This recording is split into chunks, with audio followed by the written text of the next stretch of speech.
ಏನು ಇತ್ತೀಚೆಗೆ ಕರ್ನಾಟಕ ರಾಜ್ಯವಾಗಿರುವುದಾ? ನಿಮಗೆ ಇತಿಹಾಸ ಗೊತ್ತಿಲ್ವಾ? ಕನ್ನಡ ಪದದ ಬಳಕೆ ಸುಮಾರು 2000 ವರ್ಷಗಳ ಹಿಂದೆ ಇತ್ತು. ಆಗಲೂ ಕನ್ನಡಿಗರು ಇದ್ದರು ಎನ್ನುವುದು ಹಲ್ಮಿಡಿ ಶಾಸನವೇ ಸಾಕ್ಷಿ. ಕನ್ನಡ ನಾಡನ್ನು ಗಂಗರು, ಕದಂಬರು, ಹೊಯ್ಸಳರು, ಚಾಳುಕ್ಯರು ಅನೇಕ ರಾಜರು ಆಳಿದರು, ಕನ್ನಡವನ್ನು ಬೆಳೆಸಿದರು. ಕರ್ನಾಟಕದ ಇತಿಹಾಸದಲ್ಲಿ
ಸುರಿದ ಬಾಳಿಯ ಮಣ್ಣಿನನ್ನು, ಅಳಿದ ಉಷ್ಣದ ಹಾಲಿನನ್ನು, ಕಡಿದ ಸಿಗುರಿನ ಕಬ್ಬಿನ ನುಡಿ. ಹೀಗೆ ಕನ್ನಡ ಭಾಷೆಯು ನಮ್ಮ ಉಪಕರಣ ಕನ್ನಡ.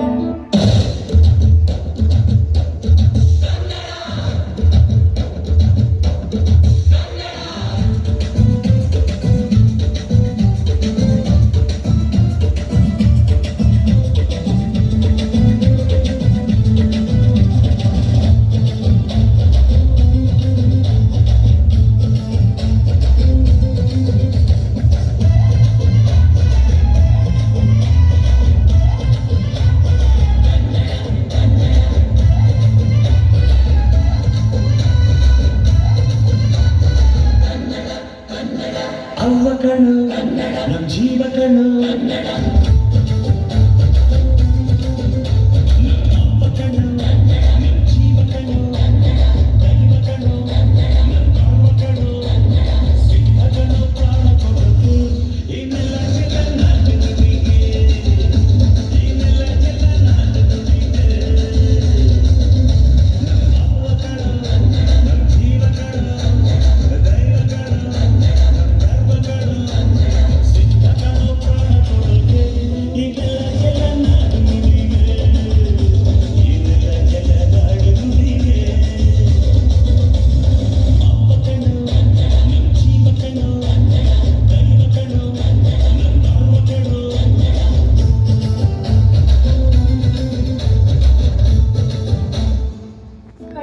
ರಾಜ್ಯವು ಮೊದಲು ಮೈಸೂರು ರಾಜ್ಯ ಆಗಿತ್ತು.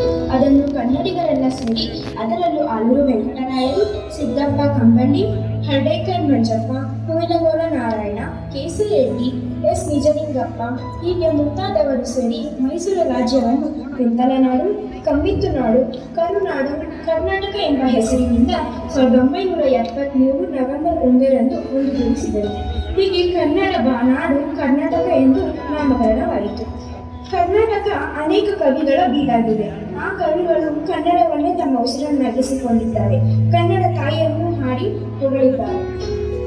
ನನ್ನ ಮಣ್ಣಿದು ಕನ್ನಡ ಮಣ್ಣಿದು.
ಕನ್ನಡ ನಾಡು ಕಲೆಗಳ ತವರೂರಾಗಿದೆ.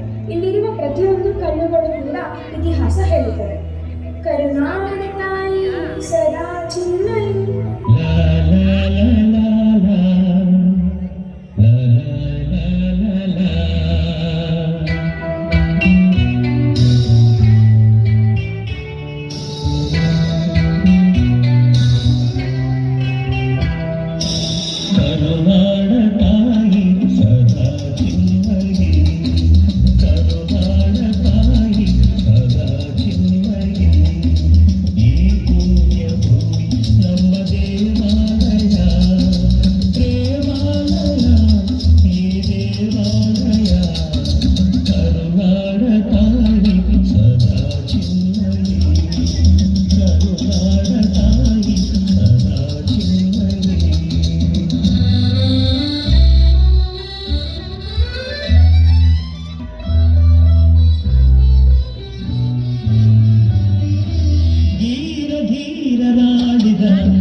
ಈ ಕನ್ನಡ ಭಾಷೆ ಲಿಪಿಗಳ ರಾಣಿ ಎಂದೇ ಪ್ರಸಿದ್ಧವಾಗಿದೆ.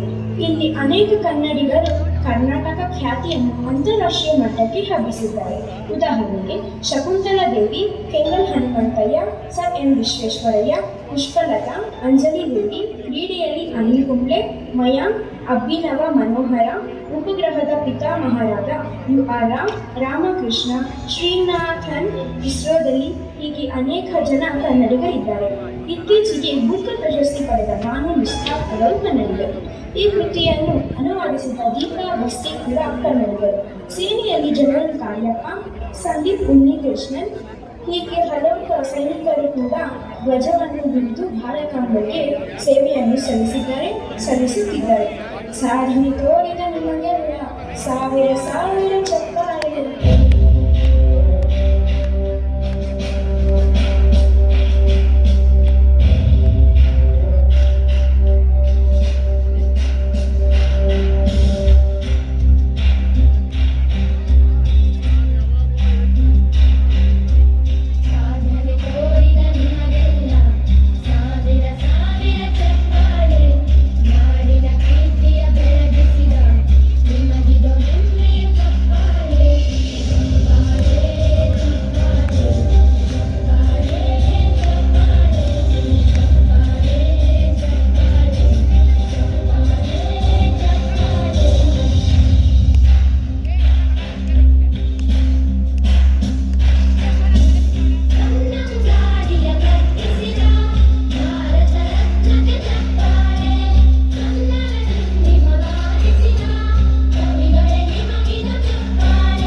ಈ ಇತಿಹಾಸ ನನಗೆ ಗೊತ್ತೇ ಇರಲಿಲ್ಲ. ಇದನ್ನೆಲ್ಲ ಕೇಳಿ ನನಗೆ ಎಕ್ಸೈಟ್ಮೆಂಟ್ ರೋಮಾಂಚನವಾಗುತ್ತಿದೆ. ನಾನು ಕನ್ನಡ ಕಲಿಕೆಯಲ್ಲಿ ಕನ್ನಡದಲ್ಲಿ ಮಾತನಾಡುತ್ತೇನೆ. ನಿಜ, ಬೇಂದ್ರೆ ಅವರು ಹೇಳುತ್ತಾರೆ, ಕನ್ನಡ ಬಳಸಿ ತಾನೇ ಕನ್ನಡ ಭಾಷೆ ಬೆಳೆಯುತ್ತದೆ. ನನ್ನ ಜೊತೆ ನೀವು ಹೇಳಿ, ಸಿರಿ ಕನ್ನಡಂ ಗೆಲೆ ಸಿರಿಗನ್ನಡಂ ಬಾಳ್ಗೆ. ಕನ್ನಡ ಬೆಳಲಿ, ಕನ್ನಡ ಬಾಳಲಿ. ಕರ್ನಾಟಕ ಮಾತೆಗೆ ಜಯವಾಗಲಿ. ಧನ್ಯವಾದಗಳು.